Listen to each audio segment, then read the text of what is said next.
Hello, everybody, and welcome to another episode of your favorite podcast. It's Assent, Dissent with your host, Shaun Strong, Brandon Diaz.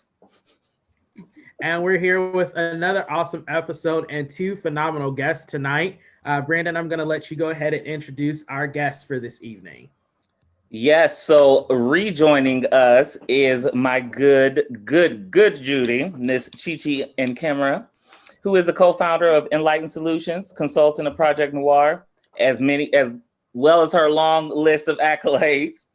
And she also worked on the Biden-Harris campaign this year, which is the winning Biden-Harris campaign. And Woot we also woot. and we also have Mrs. Josie Brandt, who is a new mother, and she is a childhood and high school friend of mine as well. So yes, me, Josie, and ChiChi, all three know each other, clearly. Hi, guys. So we're gonna start our interview. The interview generally is today is we're just gonna basically discuss the election and some of the past and future kind of the speak. ChiChi, my first question is for you, and I just wanted you to describe your role in some of the activities you did for the Biden-Harris campaign. Sure. So I really maintained my campaign season, ChiChi, to very minimal.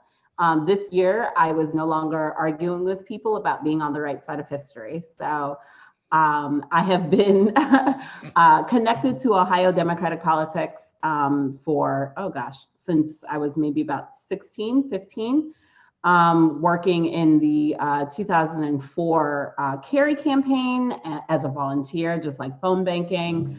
And when I got to college and decided that I wanted to study that, I maintained a relationship with a couple of my mentors who this year pulled me in for a couple of events. The last one was when Kamala Harris came to Cleveland, surprised a whole bunch of individuals that were early voting at the Cuyahoga County Board of Elections, and I was able to be a staff driver. So I drove a couple of her staff members, was able to greet her and her staff, Simone Sanders, a bunch of high-level Biden staff as well, as they landed here in Cleveland. And it was just a really fulfilling experience, especially as a third culture kid, as an immigrant, a daughter of immigrants, just like Kamala Harris.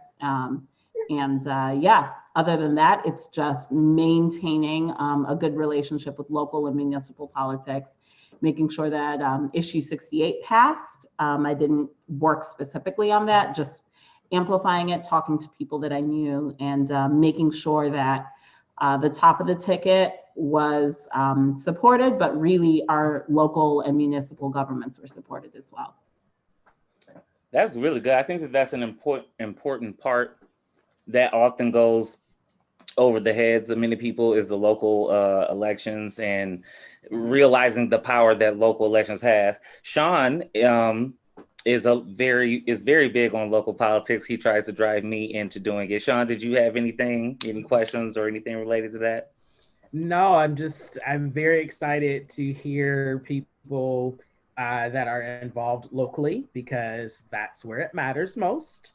Yep. Those are the decisions that are going to affect your everyday life much quicker than your federal and national elections. So, yes, I love it. All right. So, Josie, I'm going to start. This will be a question for you both, but I'm going to start with you for this. What was the energy like in your community, in your house for the last 2-3 days of the election? And what did you feel when the race was finally called? Oh, my God. That's a great question. So the energy in the house itself, like newborn, no sleep. And so when I'm not sleeping, I'm like, oh, let me go feed the baby. I'll just throw the TV on CNN. So I'm sitting here literally watching CNN for hours and hours on end. And then we would go out on walks, which was fantastic because I would get out. And like I told you earlier, the community that I live in University Heights in Cleveland, like a suburb of Cleveland. So we have high taxes, it's a whole thing, but it's the Cleveland Heights School District. So, I mean, if you live here, you probably, hopefully support the fact that you're paying for Black kids to go to school mainly. And so walking around and talking to people, like people were just excited, like honestly, just so excited. So I also feel like people talk to me because I was Black and had a little Black baby, so whatever. But I was talking to people in my community, which I don't usually do, and a lot of people had the same like sentiment of just like, we got to get him out. I can't watch this for too much longer, but I can't stop watching it. And then when the race was finally called on Saturday, I was talking to you, Brandon, and I was like, Mhm. oh, I was like, I got to go take the dog to the groomer. And then I go over to Instagram, your thing popped up and it said Joseph Biden. And I was like, fuck the dog. Let me put the TV back on. And I put the TV back on, and next thing I know, outside, all I heard was people honking and literally screaming outside. On this, I live on this very quiet street. People were screaming, honking, so happy, so relieved. And there are people texting me like, "Oh, I'm crying. I'm this. I'm that." I'm like, "Honey, I just took a breath for the first time since 2015. Like it felt like I literally was like, like just audibly breathed." So that's how I felt, and that's still how I feel. I cried, of course, by Saturday night, I think, because I was just thinking like seeing people say that Donald Trump isn't racist when he was literally just like a mirror of themselves, And endorsed by the Ku Klux Klan. endorsed by it all. And but like just I just never thought I would be a person who'd be like, oh, I have to vote for my kids for the future. But like I looked at my son. I have a son, and I looked at him and I was like, oh my God. You're going to live in a world where there's a female vice president, even though she, Brandon, we've talked about this as well. So, Yes. but like, you're going to live in a world where there's a female vice president. She's probably going to be president, and her vice president pick, who I think is Stacey Abrams, is going to look like your mom, and you're going to be like, mind blown. Yeah. That's nothing I've ever seen. Yeah. ChiChi, what about you? What was the energy like for you in the last few days, and how did you feel when the race was called? So half of me is just overwhelmingly optimistic, right? So I think I said this on the last podcast, that when Obama was running in 2007, 2008, I actually was a Hillary Clinton fellow, or not even a fellow. I was working on her campaign for college Democrats at Ohio State.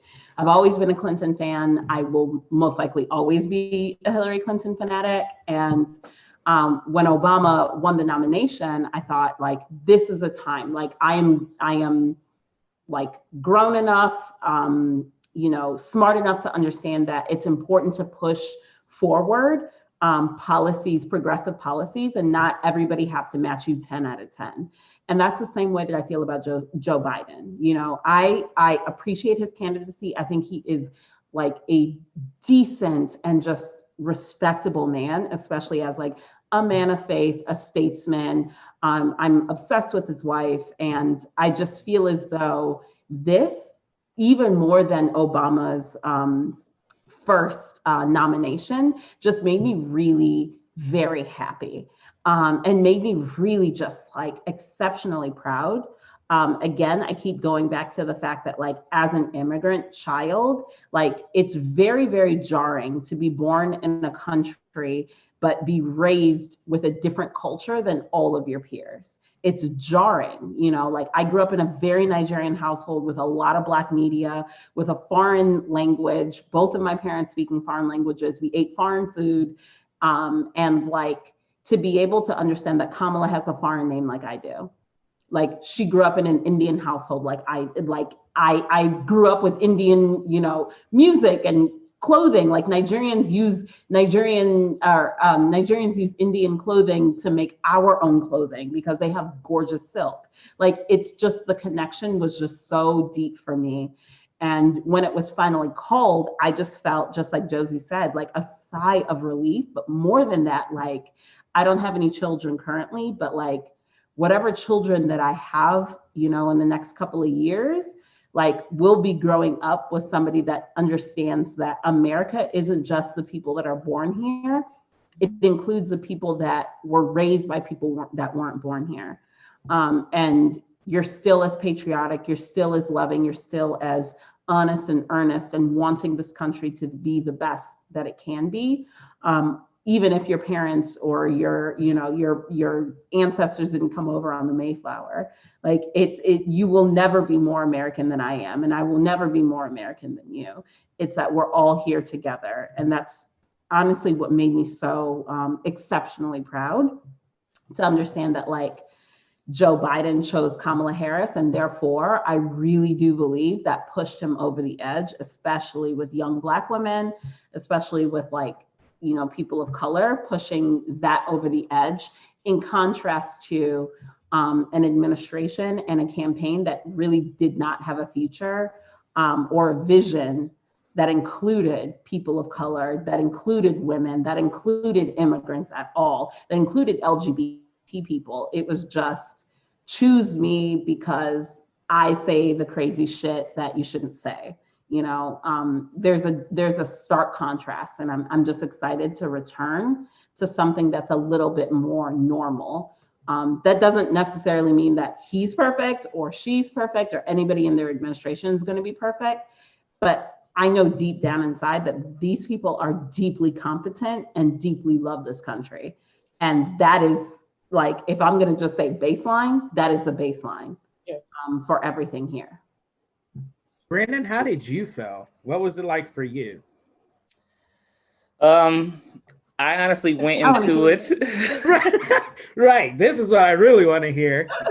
I honestly went into this election predicting that Donald Trump would win again. However, I kept a very quiet, and I think I've even mentioned it to you, Shaun, a very quiet, almost silent hope that he would not win. But, when I tend to just think more concretely and logically. So I'm just like, he's going to win again. Let's just go ahead and try to make peace with this. So during the first night of when it was election night, and I saw Florida go and I saw Texas go, I'm just like, oh, well, they'll go to ones that they were so pumped up about. North Carolina, gone. Ohio, gone. But you know what? I knew Ohio was not going to go blue when my grandmother, who lives in Cleveland, called me and told me that she went to vote that day on election day, and she walked right in and right out. And so I told her, I said, Grandma, the reason why Obama won was because of the turnout in Cleveland specifically. So you being able to go right in and right back out, that is a bad sign right there for Ohio. However, when day 2 came around and we started to see Arizona, Nevada, and some of the other states, I began to gain momentum. Like, okay, like there's still some hope left to have. So all in all, I was sitting on my couch that Saturday morning watching Joe Scarborough, because he was on a Saturday for Morning Joe, and he made the announcement. But he had also keyed in on one quick thing. I might be going too specific, but he had said that the Secret Service has increased their presence at the Biden household and they restricted his airspace. And I said, he won. So I went and got in the shower. And then when I came out, that's when they literally were just announcing it.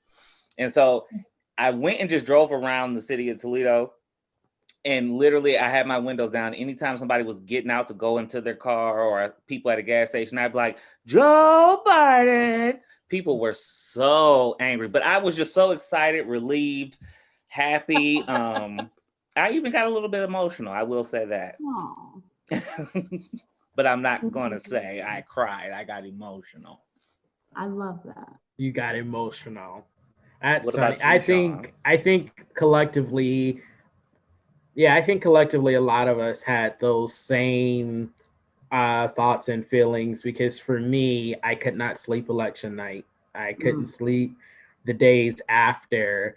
And I'll never forget, one of my cousins who is a minister called me and he was like, when Ohio went red, because, Ohio has had a pretty good track record in the last 14 elections of picking the president. And so for me, whichever way Ohio flips is usually, at that point, I don't watch anymore. Like in 2016, when Ohio turned red, I was like, okay, well, he has it. And I just mourned. And so when I saw that this year, I was like, dear God, please. Like I literally started weeping because I was like, oh my gosh. And my cousin called me, who is a minister, and was like, Ohio just turned red. I was like, I know. He said, as much as I want to please God, if he gets reelected, there's nothing I can do but pray that he dies. And I was like, That sounds horrible, but I'm like in that same space right now because I can't do this. So between like Brandon and I were talking about it, and I was dead serious. Like between finding places where I could become a refugee, if he got reelected, I was like, I got family in Windsor. I might just have to go up there and hide out for 4 years and do some odd jobs. It was just I was mortified. But then once I started counting it up, and I think he only needed Nevada at that point to push him over, I was like, okay, this could actually work because literally he doesn't need Pennsylvania, he doesn't need Georgia, he doesn't need North Carolina. Those would be nice. But if Nevada says yes, he's at 270. And whether we get to 270 or over, that's all we need. And I'm good. And so when it was called on Saturday, I remember the moment, just like Brandon, when I got that alert that they restricted the airspace, I said, as Fred Sanford, I was like, oh, Elizabeth, this is the big one. This is the big one. And when they called it, I remember screaming, running around my house, crying. I will admit that I cried. I heard horns honking all in my neighborhood. I saw people running up and down the street, and I joined them. And I was like, wow, the sigh of relief from America, it to me is incredible. And then to see how many foreign leaders congratulated him, it was like they felt the same sigh of relief, like, okay, finally we can get back to like world politics and like doing the right thing for the entire globe. All right. Well, taking that question, ChiChi, I'm going to start with you this time. Were you shocked that this election was not more of a repudiation against Trump and that 70 million people still voted for him?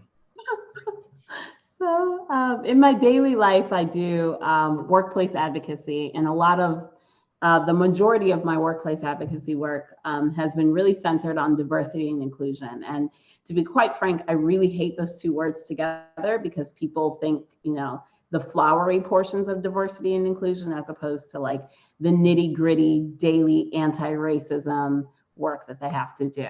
So I say that to say, no, I'm not surprised. We have never in this country actually dealt with our most fatal sin, which is chattel slavery in American politics. And everything has been built on top of it. Our system of capitalism, industrialization in the North, under-industrialization in the South until the mid-1900s, the ability for the Dixiecrats to join the Republican Party, the bifurcation of the Democratic Party between super left-wing individuals who don't necessarily believe that race is an issue or that class will transcend race. If we don't, very similarly, like in South Africa, have a very open, very transparent, very honest truth and reconciliation about our original sin, which is the stealing, the monetization, and the building of American Western capitalistic economic might on white supremacy based on American chattel slavery, I will never believe, and like I firmly believe this, never believe that this will actually change and become that like widespread repudiation that we should have. And the reason why I say this is because I forgot what journalist it was, I think from The Atlantic, if I'm not mistaken, that Donald Trump is the first quote unquote white president. And that's not to say that presidents have not been racist before or white before or whatever, right? But he's truly the first president to run explicitly on, I'm a straight white male, and that's why you should vote for me. And that to me is the distinction. And there have been so many people that have been activated by this. And I know this because in my very limited scope of work, I still deal with individuals that are like, I don't see the issue with what he's saying. He's saying everything that I want to say.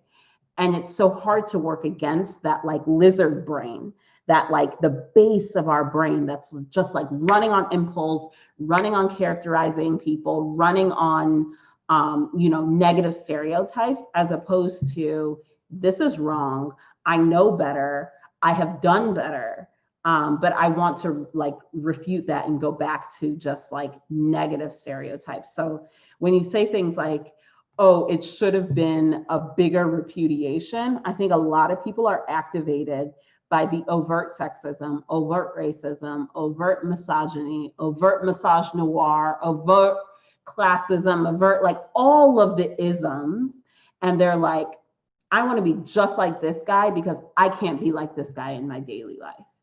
And I refuse to learn a different way, or I haven't been shown a different way, or my neighborhood does not allow me to be different. So therefore, I'm going to vote for this. And the easiest way that we know that this is a true statement and that I'm not just this like super liberal, fly by the seat of my pants individual is the fact that like white women have only increased their support of Donald Trump, even though exit polls have illustrated that like, oh, no, they love Joe Biden. It's like, no.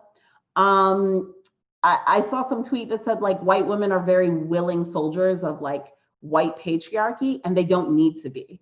Like, come on, baby, you could have a different way. Like, you could join us and be living different. You don't have to. And the men in your life actually don't need you to be this way. And they don't want you to be this way. They just believe in their heads that they haven't seen a different way. And I think, to me, it's just, we're still fighting a battle. It's not like Oprah said, where it's like, we got to just wait until the racists die off.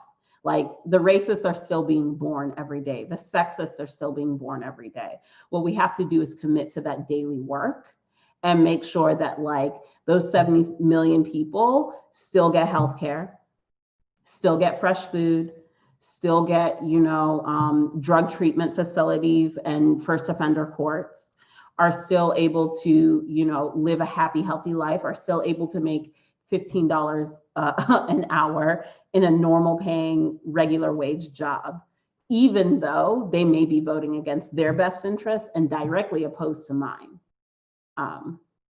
So yeah. You a leader for real. Okay, go ahead. I don't have the ChiCi for president. Seriously, I don't. I do not have the temperament to do that. I don't know. That answer gave me everything I needed to know. Like, I'm yeah, that was great. Josie. You're very kind. Conversation with ChiCi and with Brandon in the past like 2 weeks. But all we do is Instagram DM each other like, girl, you right. Josie, what about you? Were you shocked by the 70 million people that still voted for him? No. And because like you, in my mind, I was like, he's gonna win again. I feel like people they're just so okay with being like closeted Trump supporters. Like, I don't know if you guys have Trump supporters on your Facebook or whatever, but every single person in 2016 who was down for Trump was posting like, we need to just love each other. No matter who wins, we need to be friends and not say bad things. Bitch, what happened to 2015 when you were telling me that Colin Kaepernick was an N-word and shouldn't have been kneeling, and we need to be down for the flag and all of this stuff. So 2015, you can completely bombard me with your literal racist rhetoric that you are just eating up because this dog whistle is being blown that is activating you and activating every single thing inside of you that you've tried to hide for so many years because you know a Black person, or because, I mean, that's it, because you talk to one Black person. Like this, the dog whistle language that he uses, like you said, ChiCi, it just activated so many people to the point they were like, I can't say this, but he can. Like, it's literally, he was a mirror for so many people, and they really enjoyed that reflection. And the fact that the stuff that happened over the summer, like, people were just so much more racist. It was like you either were you're reading white fragility in your book clubs, or you're posting about how Black people are destroying their own communities. Nope. Because I don't know if you remember, every time I talked to both of you about it, I was like, burn that shit to the ground. Burn it all, because they got insurance. So you think Target, who is based in Minneapolis, can't handle you taking a Lego set? You're fine. Take it. Take the TV. Take the lamps. I don't give a shit. Burn it down, because nobody gives a fuck about you. Literally. So I support. So just people over property over here. People over property always. So just like seeing the vast, like just, it was just, the spectrum was such a big contrast. You were either realizing that racism exists, or talking about how racism doesn't exist. And the people who are talking about racism doesn't exist, they're all people who you can draw the connection to 2015, telling you that you need to vote for Trump. He's not actually a racist, all this stuff. I was fully prepared for Trump to win. Literally, 100%. I thought that there were people who weren't going to vote. I thought that I just was prepared. And I don't know if I was prepared for Trump to have more supporters. I was just prepared for him to not lose the ones that he did have. And maybe Joe Biden not have as many as we hoped that he would. Because like I talked to you, Brandon, when he was announced, we were both really upset. Like we wanted different candidates. And I'm sure a lot of people did. I joined the NAACP last year at Cleveland, and when I saw them post on Instagram that they were endorsing Biden, I almost broke my phone. I was like, oh my God, it's not even the primary yet. And we have so many people here, and you're like, Joe Biden for president. And I was like, oh my God, no. So, so when he became the candidate, I was like, if I don't vote, I don't care. I guess you know how I felt about Kamala. If I don't vote, I am going to be, how can I be upset about the outcome if I don't vote, period. So and that was also when the pandemic was hitting. So you had to like get your mail-in ballot. Like we dropped off mail-in ballots because it was our local election in June. And remember, it kept getting pushed back because of the pandemic. So people weren't voting. Yeah. And we had a levy on the line here, and we had the primary on the line. So I just felt, because of that lost momentum, that there was no way Joe Biden was going to win. And then when we kept seeing these statistics of how many people were sending back their mail-in ballots, I was like, dope. Like how many people are doing this? Because your president doesn't give a shit about your health. And he told you, after he dismantled the postal service, not to vote via mail because it's illegal. It's not going to get there. Meanwhile, he's sitting there posting his ballot that he's dropping in the mail. His daughter's posting her mail-in ballot, and he wants all of you old people to go over into your polling stations, cough and lick on each other, and get COVID. There's no plan for you. Meanwhile, every Democrat is sitting at their house filling out their ballot, and you are sitting here saying, like, these people are dumb. I'm sorry. I'm getting really into this. These people are stupid, okay? Like, you're going to sit here. Because doesn't it make you mad? Like, I know your immigrant mama and my immigrant mama came from the same, like, background of, like, you have to be smarter than everybody else. You have to do it first. Because if you don't do it first, they are literally going to get the one up on you and then, like, literally just overwhelm the system. And the quiet part is, Black people, including all of us in the diaspora, are barely 13% of this country. We're the biggest minority. The biggest. Latino people are still like, what, 10, 11%? Asian people, our Asian brethren and sisters are like 5. So it's like, oh God, like if we really don't overwhelm this system, we're literally never going to have a voice. Right. And the fact that he was telling other white people, like, yeah, don't do mail-in ballots, even though it would have probably helped him, lets you know that, like, white supremacy is a disease. Like, it makes you think you're smarter, more adept, more politically savvy than everything that has ever been laid out before you. Like, tons of people in 2012, after Romney lost. Remember, they wrote that autopsy on the Republican Party, and they were like, stop the anti-gay shit and stop the anti-woman shit, and you will get way more Black people, way more Latino people. And they were like, you know what we're going to do? Back Donald Trump.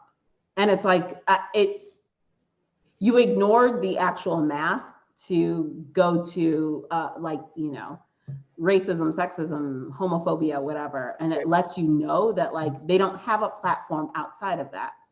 They refuse to have a platform outside of that, because if they did, they would know that like Black people are still very conservative, still really believe in like the American ideals of meritocracy and pulling yourself up by your bootstraps and all of that stuff. They would win handily in a lot of places, but like they just can't let go of the things that keep, making them lose. And that's how you know that that's their entire platform. I refuse to help people that don't want to let that go. I firmly refuse. I'm not going to do it. Good, ChiChi, that when you said, I think white supremacists just think that they're smarter and they really aren't. Because for me, as I start to look back on this election in hindsight, I almost feel like Trump thought logically for the first time, but it backfired on him. And I think he thought, if I can make all of my people show up, then I will win. And if I can dismantle the postal system, then these mail-in ballots will never get there to defeat me. And boy, was he wrong. Sure. I mean, some of his white supremacist trolls tried it. Like, how are you working for the USPS and you are taking ballots and hiding them like at your house? Hello? Are you there? Like, what? How are you a campaign donor and now the Postmaster General? And there were reports that some counties were missing upwards of 30,000 to 300,000 mail-in ballots. And what I love about it is, after all of that, it still didn't work. Right. Still didn't. It still didn't work. And I think that is just so amazing that it still didn't work after all of that. And my biggest thing coming out of it is I just don't understand how people can still try to justify their racism as if they're not a racist by supporting Trump. And I actually had this conversation with somebody because they're like, well, if you support Biden, then that makes you an abortionist. And I said, no, it says that I'm okay with that policy. Whether I'm okay with abortion or not, me voting for Biden says that I don't mind his stand on abortion. Just like you voting for Trump says, even if you think you're not a racist, you don't mind his racism. And that's still a problem. And the fact that you say that to people when they tell you that they support Trump, you say to them, no matter what your reasoning is for supporting Trump, you are still putting your stamp of approval on all of his isms, his racism, his misogyny, his xenophobia. You are still putting a stamp on that. Whether you want to say, I'm not racist, it doesn't matter. You are giving your sign of approval that you are okay with that. And if, I know this is recorded and you're going to put it somewhere, I just don't even give a shit anymore because I'm pissed about it. Someone told me that they're voting, this white woman said, we, as in her and her husband, are voting for Trump because they agree with his fiscal policies. Girl. Which ones? The $750 in taxes? Because ask me, I know I paid far more and was making in a previous job 40 grand a year. Way more grand a year. Like the fiscal policies of hiring immigrants to build your hotels and then deporting them afterward and not paying them, fiscal policies, or the constant declaration of bankruptcy, or the default loans with Deutsche Bank, or the fact that you have, it was in one of those podcasts, Brandon, that I said he has a tax return being reviewed by Congress right now of $17 million. And he only paid $750.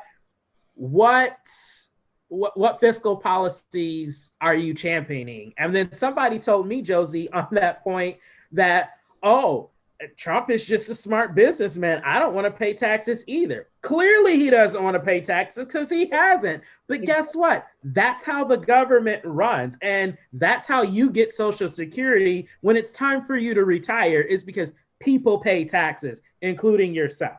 Literally, like, if you make the bare minimum of Joe Biden's tax thing of $400,000, like I told Brandon, unless you are a family of 6, I don't give a shit. Tax the shit out of that money because other people need it. And there is no reason that you should want to live in a country where you can build your house in the suburbs and then drive 10 minutes away and kids can't even afford internet when they have to go to school at home.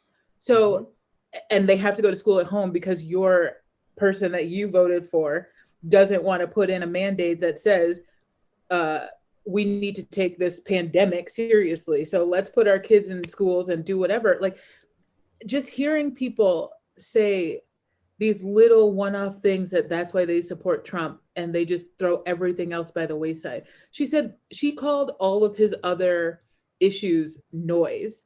She said, we don't listen to the noise. And I said, well, you should. And she said, we don't. And I was like, Josie handled it very diplomatically. And I told her exactly what I would have done, and I'm not going to repeat that on this show. But Josie, I'm going to start with you for this one. So unfortunately, the Democrats lost Ohio. But more importantly, there was also a historic movement of Black men that voted for Donald Trump. What do you attribute that to, and what do you think about that? Like, how do you feel about that? I attribute it to. Say that one more time. Oh. Black men, Black straight men are the white men of our community. Okay, period. And that's it. Literally. Because I was shocked to see the movement of Black men, but he also increased his share in Black women. From 2016, he had 4%. And then this time around, he had 8% of Black women that voted for him, which I was just... I don't even know what you would attribute something like that to. That seems crazy to me. It makes you wonder if Candace Owens was onto something. Girl, shut up. ChiChi, same question to you. How did you feel about the historic move of Black men to the Trump side? I think it's a distraction, if I'm going to be very honest. We still don't know, and this is not to ignore Black men's complicity in patriarchy, because really what a bunch of them are trying to do is to gain the power, respect, and just power and respect of white men. And they want to do it just like white men. The issue is that it's still a sideshow, right? Like, still 7 out of 10 Black men voted for Joe Biden. And we shouldn't ignore that. And we shouldn't not allow that, especially because Black men are overly incarcerated, under-registered, and a lot of their experiences are not necessarily spoken to. Like, if they're not a Barack Obama / a Carlton Banks, you're not really seen in the media unless you're a LeBron James or a Tiger Woods. Most of the Black men that I know are not either one of those. Like, they're like normal, you know, I watch anime, I listen to a little rap music. I also really like Seinfeld. Like, they're just like normal people. And that's 7 out of 10 Black men that I'm listening to. And if I need to get those 2 more to make it 9 out of 10 Black women, just like 9 out of 10 Black women, just like, you know, that is like, we need to be speaking to them as opposed to focusing on the sideshow. There are a lot of Black men that are looking for power because they don't live in communities which empower them, right? There are a lot of Black men that are looking for voice because we don't listen to Black men that are just normal. We listen to the sideshows, we listen to the entertainers, we listen to the sportscasters. We're not listening to the dude that, you know, is a manager at the CVS. He's making good money. He's making $65K. That's solid in Cleveland. That's enough to marry on in Cleveland. But we have to trust me.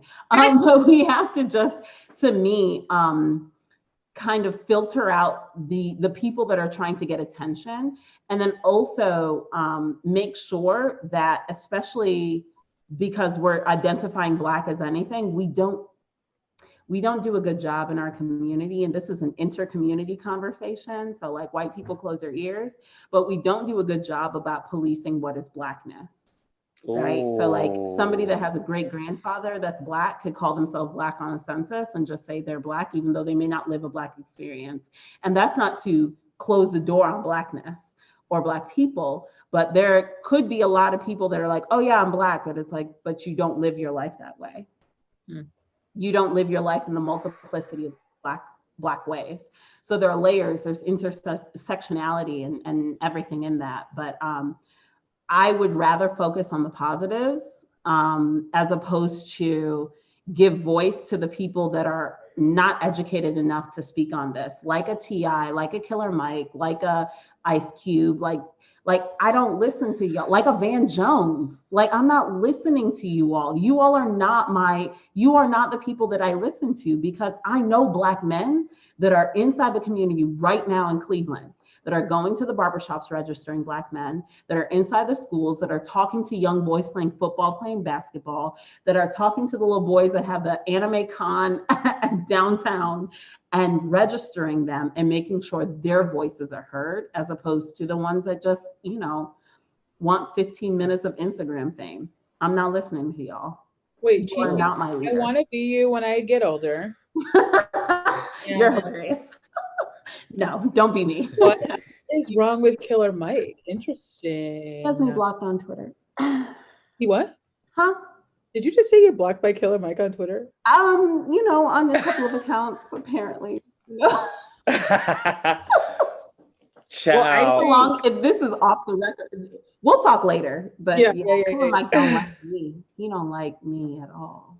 I think what you said earlier, Josie, about some people who support Trump calling all of his other isms noise, I think that's the true noise, is what ChiChi is talking about. Those little people who are trying to, get some fame or to get some spotlight, that's real noise. Because, Ice Cube went from F the police to a platinum plan with a racist. Then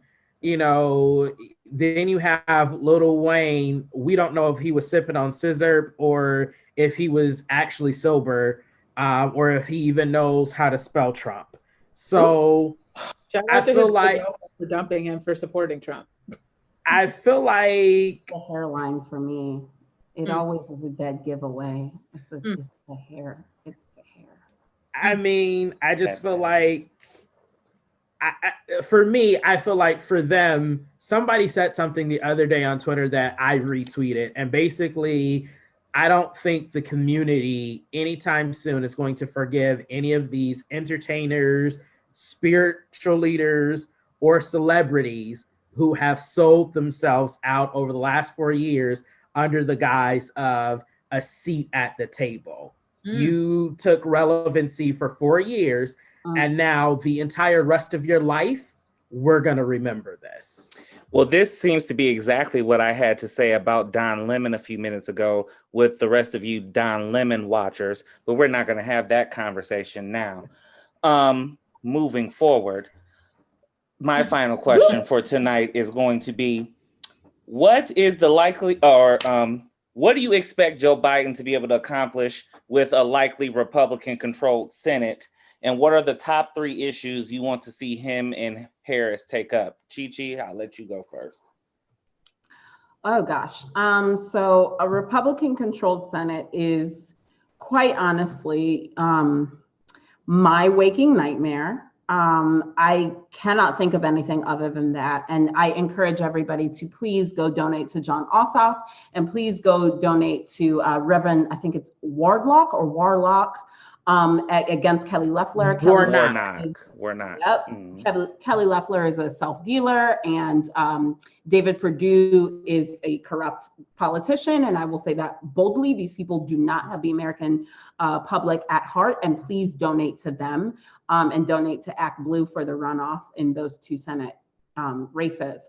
I truly do believe that this is the death cries, the death rattle of the Republican Party as it is right now. It really started with the rallying of the troops around George Bush. And I firmly remember this because my parents, I was cleaning out my parents' garage a couple weeks ago, and again this past Sunday, and I found some paperwork which was my parents' naturalization date. So my parents got naturalized September 10th, 2000, which was 6 weeks before the 2000 election, before George Bush. And they purposefully were never going to become American citizens to vote for president until Al Gore started running, until like they thought like, oh, no, this guy is like an existential threat. And I say that to say that this kind of Republican cultism started around then. And that's not to say that George Bush was the beginning of it, because he wasn't. But I truly do believe that Mitch McConnell, Karl Rove, Newt Gingrich, all of these individuals that were born of that time period are the biggest threat to American democracy today. And I simply believe that the best way that we can combat that is to make sure that we have a majority, and to make sure that we at least have 50% so that Kamala Harris can be the tiebreaker. That's number one. Number two, the second portion of your question was, what's the most important thing to me? Kamala Harris was working, I think, with Senator Kirsten Gillibrand, who's a junior senator from New York. That was about sexual harassment in the military. I think that if we can get sexual harassment and sexual assault to be taken seriously in the federal government, it will peter down to everything else, right? Because if we can protect government workers from this kind of harassment, it will just positively impact my work, which is in general workplace advocacy, diversity, and inclusion. If we can take seriously the claims of individuals that are being racially discriminated, sexually discriminated, gender bias, anything like that in the federal government, the state government has no choice but to take upon that kind of mantle. So that's number one. Secondly is racial justice in policing. As you know, I still work within the realm of crisis management and policing advocacy for a couple of different public safety groups here in Cleveland and Northeast Ohio. It is not easy work.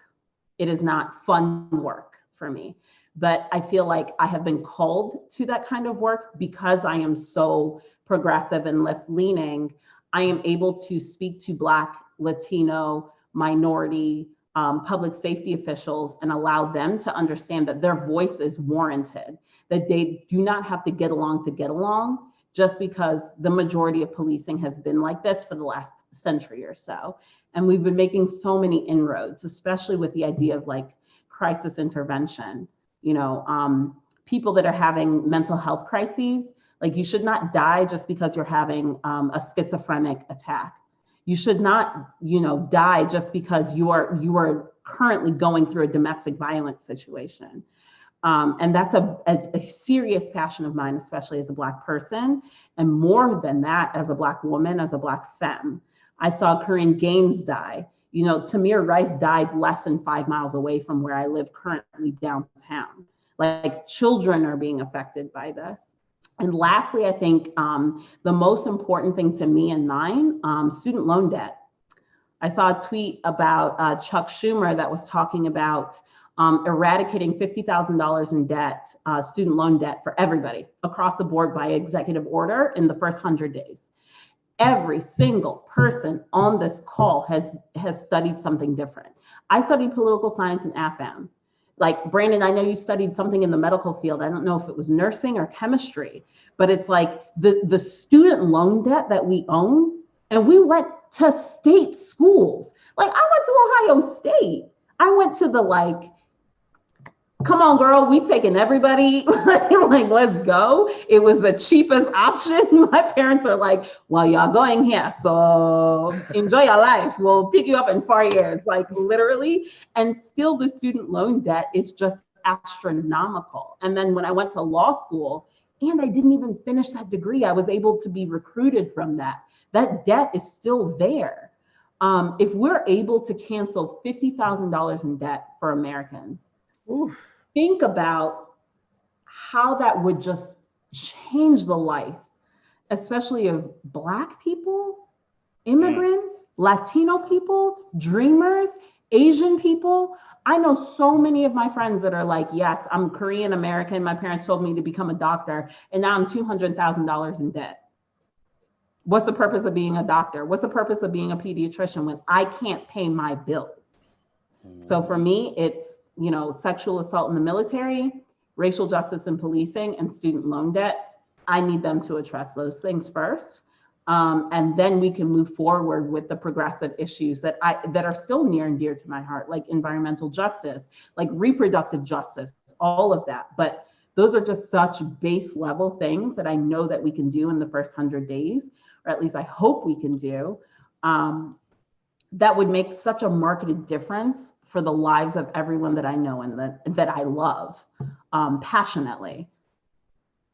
So yeah. Imagine what that would do for the economy. Man, if I'm not paying $250 to Navient every month, like what? Listen, if they were to erase student loan debt, the economy, everything that they keep talking about with the economy and resurgence, it would happen. I mean, how likely would you, Brandon, consider going out and getting a piece of property if you didn't have all that debt over your head and being an owner of something, even if it's something as like a townhouse or a condo? I mean, you can flip something, you can the landlord of anything you can pass down to people. You have that flexibility now because you don't have a huge, you know, debt to income ratio because you don't have all of the student loan debt anymore. Like it gives you breathing room to actually live life. I mean, you can go make more frivolous purchases in the economy because you don't owe Sally Mae and Freddie Mac, and you're not being like the rest of us telling them that you only gonna get the bare minimum for as long as I live. Like,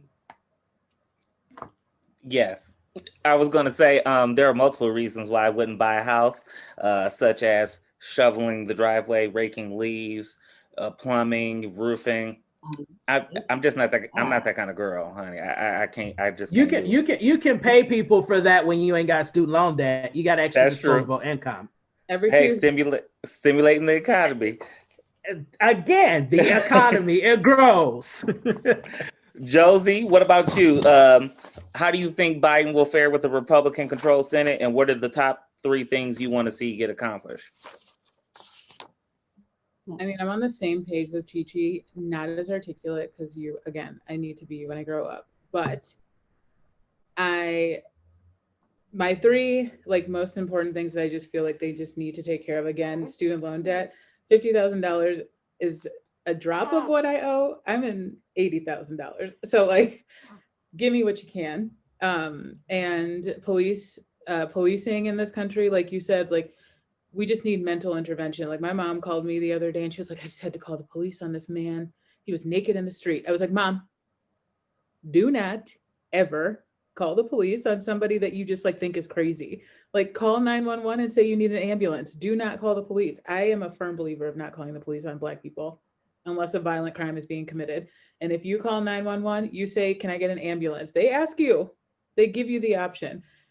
I just think that we need to just reform the way that we call on the cops. They can be your friends. I live in University Heights. The cops just drive around and wave at you while you're walking. That's nice. But that's not how it is for a lot of people, especially people who look like all of us. So over policing of neighborhoods, like I care about that shit a lot. So there's that. And then honestly, coronavirus we need to have something. I need mask mandates. I need a stay-at-home mandate. Just give me 3 months. Because all of my family works in healthcare. I worry about my father-in-law every day. I worry about my mom every day. She can't come near me or the baby. Like if we would have just done one thing different for the past 9 months, it wouldn't have been the past 9 months. Sorry, this baby is going crazy. He's agreeing with you. He is agreeing with me. Hello, you're so mad. But also, I do think that it would be nice if the Senate was just, if it was divided and Kamala was our deal breaker or our tiebreaker, because hopefully something would get done, but I just don't know. I feel optimistic, like you said, ChiChi, but I just don't know. I don't know. I just think that what we voted for and what we have now is just a sense of structure and discipline that we've been lacking for 4 years. And because the bar was set in hell. So at least now we can just go back to just somebody who can get us back into the political world, because we have just been in our own world for the past 4 years and not by choice. And I just think we need to get back out there. We need to start dating again. Okay. Shaun, did you have any questions or anything? Oh, wait, what were you going to say, ChiChi? No, I wanted to hear you because Brandon, you have been just so quiet. And like, I know that like, this particular episode, you wanted to hear what other people were saying, but like, I just want to know your opinions on, Mitch McConnell and Chuck Schumer and, the powers that be that are bringing this legislation up here, because I know you have a lot of thoughts and they are brilliant, and I just don't want anybody else to not hear them, because it's just typically you and me texting back and forth or Instagramming back and forth about like, when we run the world, it'll be this way, but. Come on now. Well, and see, a lot of the time I don't comment is because Shaun always reminds me that it would be a conflict of interest for me to comment on things. Makes sense. Don't get yourself in trouble. But no, I always say to him, the show should also include me in his opinion, flat out. So I'm happy that you asked me that. Now, when it comes to and that's why I ask your opinion. Thank you, Shaun. Now, when it comes to any Republican, everybody who knows me knows that I call the Republican Party the Republicant Party, because they can't govern, they can't lead, and you can't trust them to do anything. So they are the Republicant Party. Now, Mitch McConnell, Leonardo, Donatello, Michelangelo, Raphael, whichever Ninja Turtle you would like to equate his physical attributes to, he is the most vile, disgusting, corrupted, infantile, geriatric man that I have ever come across in my entire life. For you to stonewall Obama because you were so power hungry and you finally got the majority, you did not let him do anything, to showing the purest form of hypocrisy, which I don't even think they make cocaine that pure, and getting that Amy Coney Barrett on the Supreme Court. That was the purest form of hypocrisy. And it makes me literally, when I think about Mitch McConnell, it literally makes my blood like, have you ever hit your funny bone and you feel that surge? Whenever I see or hear Mitch McConnell, my whole body feels that way. My entire body is just on fire. You get sickly, you're like, Now, I do suspect that Mitch McConnell will be a little more lenient when it comes to Joe Biden, because Joe Biden is a white man. That's it. He's going to be more lenient. I think that when it comes to Senate confirmations for cabinet or other things, he'll be a little bit more lenient than how he was with Obama, where he just said no to anything. And it's strictly because Joe is a white man. He'll make it all about, we're working together, we know Joe. It's because Joe's a white man. And that's just the end of that. Now, when it comes to Chuck Schumer and the other Democrats, like I told you last time, Shaun, the Democrats are too soft. I'm so tired of this. I'm above you. I'm better than you. I'm an adult. I'm not going to fight back. I'm not going to say anything nasty. Girl, gone. That playbook went out the window a long time ago. And I am just so tired of this. I told you I love Michelle Obama, but this, when they go low, I go high. No, kick them. If they that low, kick them. Blame Michelle. Blame her. Knee him in the face. I mean, do something, because this. Not on my watch. Not on my watch.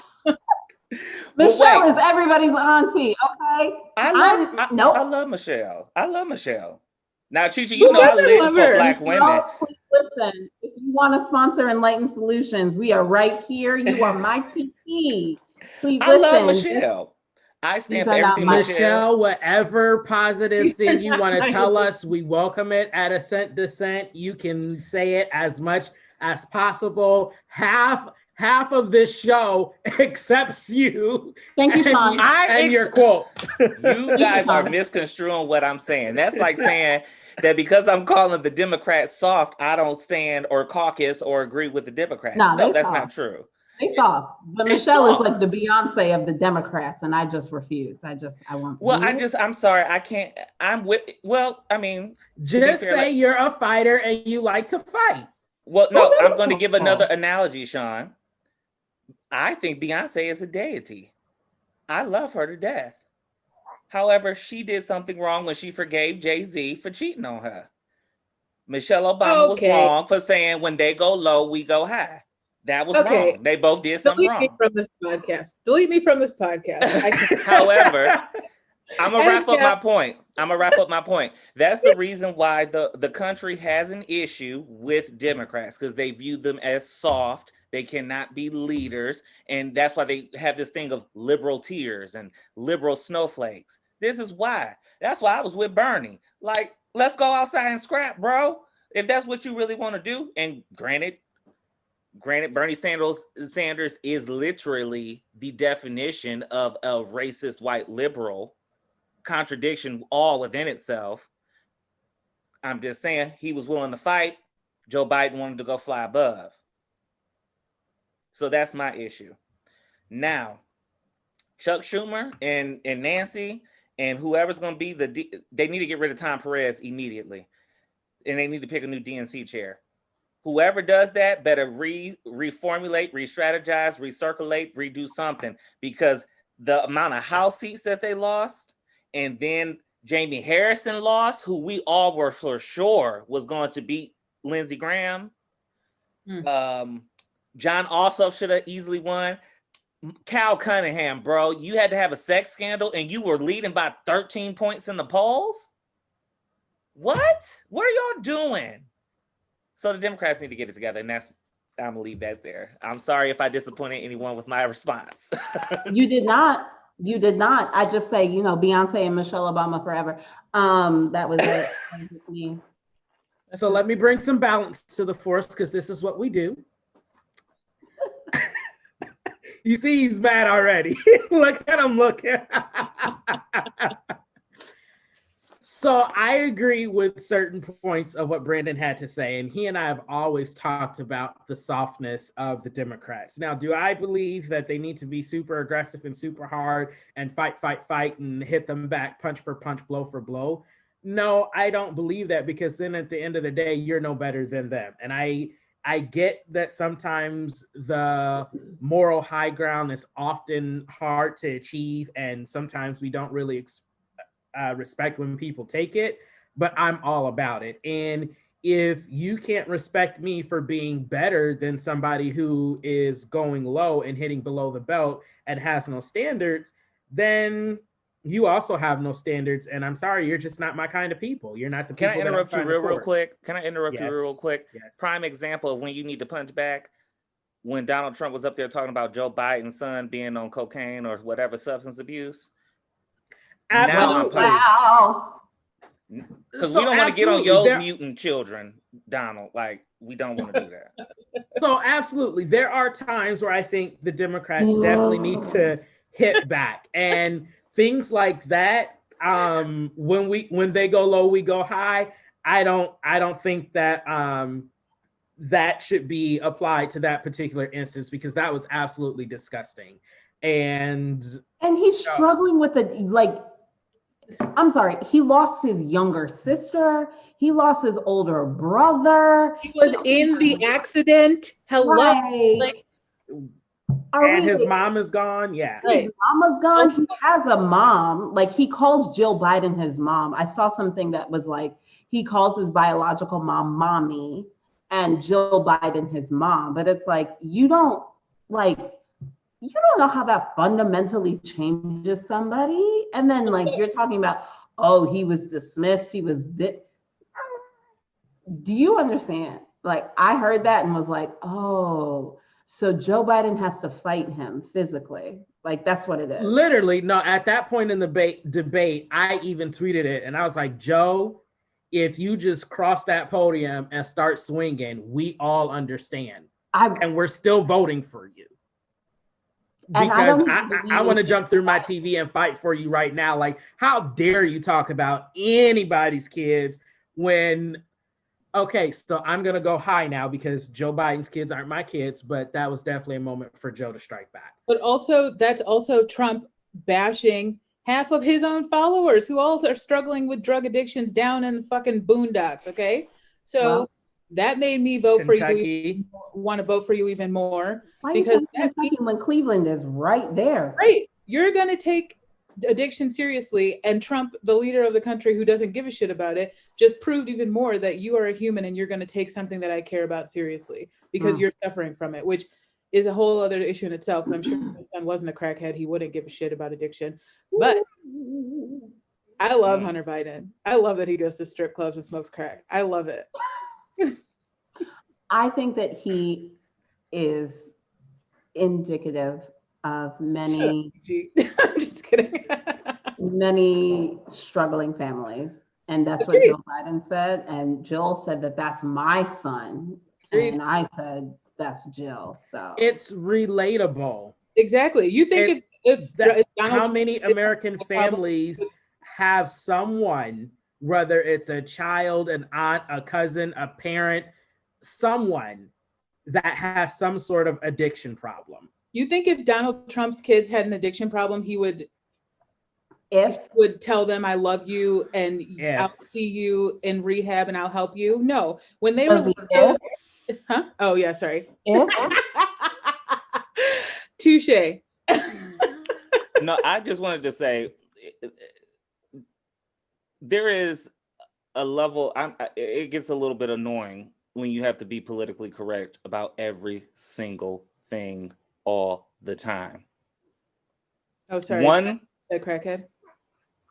Oh no, I'm saying like that's what the Democrats aspire to be, you know, which this is a whole conversation for another time, but this, you know, non-binary now. People can't even identify as male or female.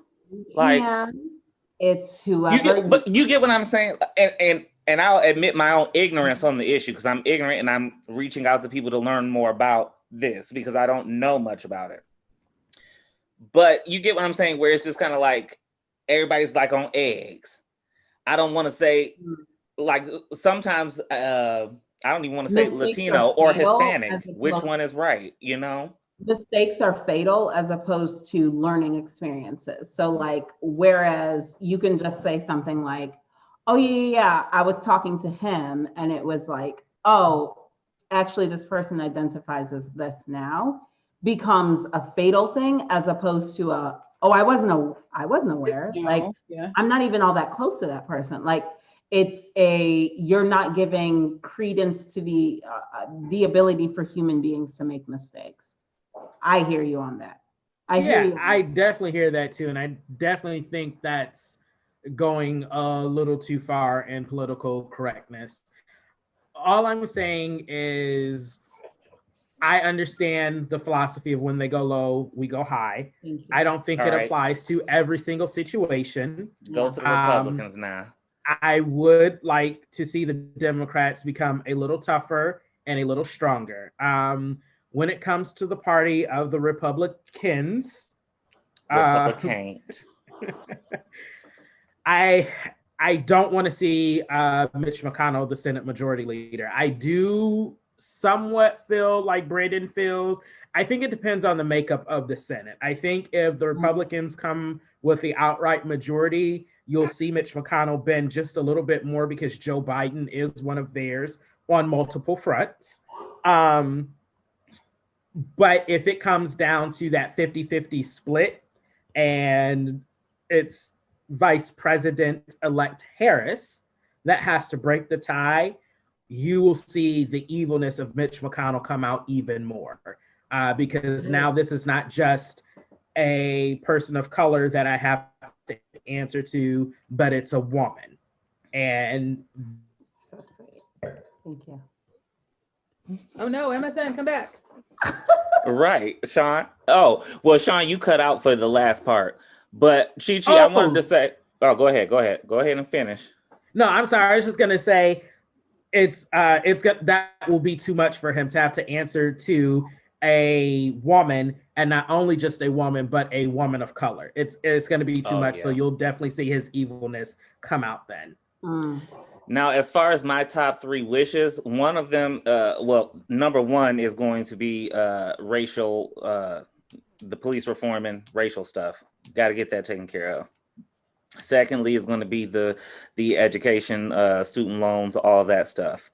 I even want to see it go a step further. Trade schools should be for free, and stuff like that, like New York and California have done. I want to see something like that.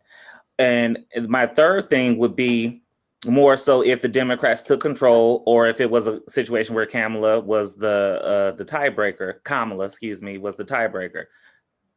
Pack the beep out of that Supreme Court. Pack it. I mean, pack it. 50 judges if you need to. That'd be more representative of America than 9. Wait, lightweight though. When we stopped doing representative population maps of the electoral politics, and we just started doing maps of like the states, people stopped understanding that like land does not elect people, people elect people. And that's why they were like, oh yeah, like everybody in Oklahoma and Montana. And I'm like, there are more people in Ohio than there are in Montana and Oklahoma put together. And most of these people are Black folk. Like, I was going to say something else, but most of these people are Black. Like the same way that it's like, oh, someone was like, oh, Trump would have won if he didn't win California. And I was like, you mean 17% of the United States population? Like, take away California. California could, if they wanted to become their own country, I think it was California or Texas could be 1/5 of the world's GDP. World GDP. Absolutely. Like, are we ignoring the fact that many people live there? It's just like, oh yeah, it's one state. Yeah, sure. So once we start like talking about electoral politics as population politics, I think we'll have a better grasp about like love my folks from Nebraska, love my military people. Like two of my good friends from Ohio State are Black people from Nebraska, and they are all about it. But like there are like 17.5 people that live in Nebraska in comparison to people that live in New York, or people that live in Florida, or people that live in Illinois. I'm not saying you're not as important. Everybody in God's dominion is important, as as a Christian, as like a woo person. But like, you're trying to tell me that Nebraska is equally, like, you're not mentally going to tell me that. Because that's how I felt about Alaska when Alaska was taking so long to count their votes. I'm like, yeah, it's 5 people and 2 polar bears. What's taking so long here? But I think what you're speaking to, also, it's amazing to me how many Americans don't understand the electoral process totally, to even be calling like how Biden was jumping ahead fraud, or there's something fishy because Trump is ahead by all of these numbers, and then all of a sudden you have all of these precincts, you only have like one city that hasn't been counted. And so like I literally had to explain to somebody today election science, and I told them, I said, I get it, because I didn't quite understand it until I actually started running campaigns, and then until I was in a political race myself when it comes to precincts, counting. Just because 86% of the precincts in Michigan have been counted, I said that means nothing, especially if they haven't counted votes in, Wayne or Washtenaw County. I mean, Michigan has 4,810 precincts, and 999 of them are in Wayne County alone, which is the Metro Detroit area, which is 1.4 million active voters in that one county alone. So if you don't understand that 96% of 1.4 million voted for Joe Biden, and that's how that puts him over the top in Michigan, then you just don't understand the science of the electoral process. And it's better for you to say that versus saying, oh, this is fake, or this is fraud, or this is phony, or these numbers don't make sense. No, the math is there. The math makes sense. You just don't understand what's going on because you don't understand the science of it. Well, and I'll even make it simpler. Understand. I was explaining this to somebody, and we were looking at the Ohio map with the counties. I said, okay, so you see this one red square right there. I said, okay, that's probably, some random whatever in Ohio. I said, okay, so there's 5 people there. Okay. I said, now let's go look at this blue one up here by Cleveland. I said, there's probably 50,000. Is 50,000 more than 5? They said, oh, yeah. So just because you see that sea of red throughout the rest of the state, that's probably all of 10,000 people, because everybody else is in Cleveland. Or take New York, for example. Manhattan, that one city, rules the state. Because if you look at New York, the whole city is pretty much red except for the Manhattan areas. Even in Illinois, what you're saying is a prime example Chicago, of the way Illinois works. Illinois is really Chicago politics, because there's nobody really anywhere else outside of Chicago. Just like Michigan, I mean, the entire Upper Peninsula stays red, but it matters about Detroit. Because again, you have 1.4 million active voters in those 999 precincts alone. So if those are the precincts, and like I explained to somebody else, when I was running for office, in my primaries, I was the 5th out of 5 candidates. I was at the bottom. And I said, what precincts are we still waiting on? Oh, are we waiting on in 6? I know 6 went to that person. I know those went to that person. And when they told me, like at the end, when most of all of our precincts were counted in the district, that we were waiting on 2 specific precincts, that's when I got happy, because I said, I know for a fact that I got 80% of the votes in those 2 precincts. And then what happened? When those 2 precincts came in, your boy made it through the primaries to the general. It's a science in this, and if you don't understand the science, you should educate yourself on the science versus just coming out ignorantly and saying fraud. Well, we should just do popular vote altogether. But ChiChi, go ahead and let us know some of your contact info and some of your projects and stuff that you got going on, girl. Sure. So we are still, again, Northeast Ohio, Cleveland was ranked the worst city in America for Black women. Any city that has over 100,000 Black women was ranked the lowest underneath 3 metrics: healthcare, education, and workplaces. So we're still in the throes of what we call hashtag Project Noir CLE. And if you're interested in supporting Black women here in Cleveland, supporting Black women nationally, we've gotten a lot of national buzz for that. Definitely get in contact with us on social media at Work Enlightened on the big 3 social media sites: Facebook, Instagram, and Twitter. That's at Work Enlightened. The person that will be responding is most likely me. So definitely get in contact with us. 2021 is going to be a banner year for us. So we're excited. All right. Josie, come on, give us that Instagram handle, honey, so we can come and bother you too. It's JW Brandt with no vowels. So come find me. Okay. She gave a riddle for everybody. Well, that is going to be this episode of Assent, Dissent. I am Brandon Diaz. And I'm Shaun Strong. And you can see this visual episode on Facebook and YouTube. And we are also available on audio via every podcast outlet that you can find.